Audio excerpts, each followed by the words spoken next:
আসসালামু আলাইকুম এভরিওয়ান, কেমন আছেন সবাই? Welcome to my channel Muskan kitchen and garden valley.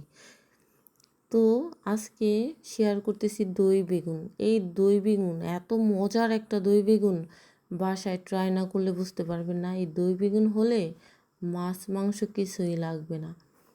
তো এই দই বেগুনটা আমি কীভাবে রান্না করছি চলেন দেখে আসি। প্রথমে একটা ব্লেন্ডারের জারে কিছু পেঁয়াজ, পেস্তা, বাদাম, কাঁচামরিচ আর অল্প একটু পানি দিয়ে ব্লেন্ড করে নিব। ব্লেন্ড করা হয়ে গেলে একটা প্লেটে জিরার গুঁড়া আধা চা চামচ, মরিচের গুঁড়া আধা চা চামচ, হলুদের গুঁড়া আধা চা চামচ আর লবণ টেস্ট অনুযায়ী ভালো করে একটা চামচের সাহায্যে মিক্স করে নিব। মিক্স করা হয়ে গেলে এর মধ্যে বেগুনগুলো ভালো করে মাখিয়ে নিব।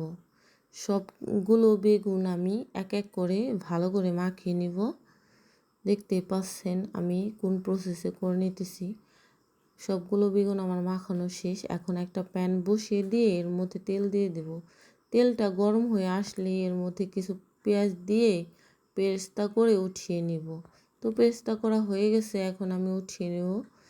এই তেলের মধ্যেই আমি এখন একদম লো আঁচে বেগুনগুলো ভেজে নিব। তো এক এক করে সবগুলো বেগুন আমি দিয়ে দিতেছি। সবগুলো বেগুন দেওয়া হয়ে গেছে, এখন আমি উল্টে দেব। দেখতে পাচ্ছেন যে বেগুনগুলো কালার হয়ে আসছে। এ পর্যায়ে আমি উল্টে দেব, উল্টে আবার সিদ্ধ করে নেব। তো এখন সবগুলো বেগুন ভাজা হয়ে গেছে, এখন উঠিয়ে নিব। দেখেন কোন প্রসেসে আমি উঠিয়ে নিয়েছি। এখন এই তেলের মধ্যে 2 চা চামচ পরিমাণে আদা রসুন দিয়ে ভালো করে ভাজা ভাজা করে নিব। ভাজা হয়ে গেলে এর মধ্যে ব্লেন্ড করে রাখা পেস্তা, বাদাম, পেঁয়াজ, কাঁচামরিচ সব কিছু এখন দিয়ে দিব।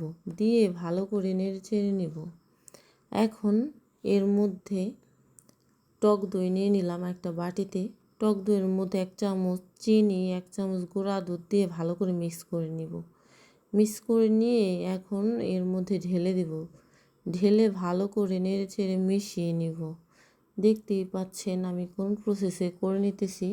এখন ওই ব্লেন্ডারের জারটা ধুয়ে কিছু পানি দিয়ে দেব এখানে।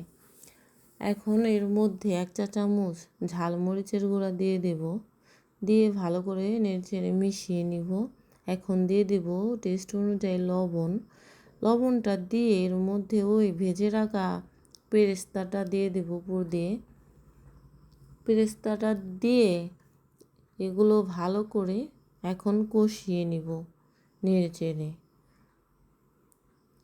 তো কষানো হয়ে গেলে উপরে দেখতেই পাচ্ছেন তেলগুলো ভেসে আসছে। পর্যায়ে এখন আমি কাঁচামরিচ ফালি করা কাঁচামরিচ দিয়ে দেব।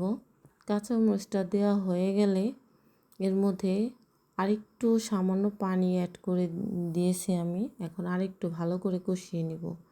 কষিয়ে নেওয়া হয়ে গেলে এর মধ্যে বেগুনগুলো দিয়ে দিব। এই পর্যায়ে সবগুলো বেগুন এক এক করে আমি দিয়ে ভালো করে একটু আলতো হাতে নেড়ে চেড়ে মিশিয়ে নেব। দেখতেই পাচ্ছেন আমি কোন প্রসেসে করে নিতেছি, ঠিক এই প্রসেসেই করে নেবেন। বিশ্বাস করবেন না যে এই দই বেগুনটা রান্না করলে খেলে আপনাদের মাছ মাংস লাগবে না। এখন আমি দিয়ে দেব উপর দিয়ে কিছু ভাজা জিরার গুঁড়া দিয়ে আলতো হাতে ফ্রাই প্যানটা উঠিয়ে নেড়ে এখন এই পর্যায়ে নামিয়ে নিব। এখন নামিয়ে নেওয়ার পরে আমি উপর দিয়ে কিছু পেরেস্তা দিয়ে পরিবেশন করে নিতেছি। তো দই বেগুনটা আমার রান্না হয়ে গেছে। এই প্রসেসে আপনারা চাইলে বাসায় অবশ্যই ট্রাই করতে পারেন। তো আজকে এই পর্যন্তই। সবাই ভালো থাকবেন, সুস্থ থাকবেন। আর আমার ভিডিওগুলো ভালো লাগলে একটা ফলো দিয়ে দিবেন। আজকে পর্যন্ত, আল্লাহ হাফেজ।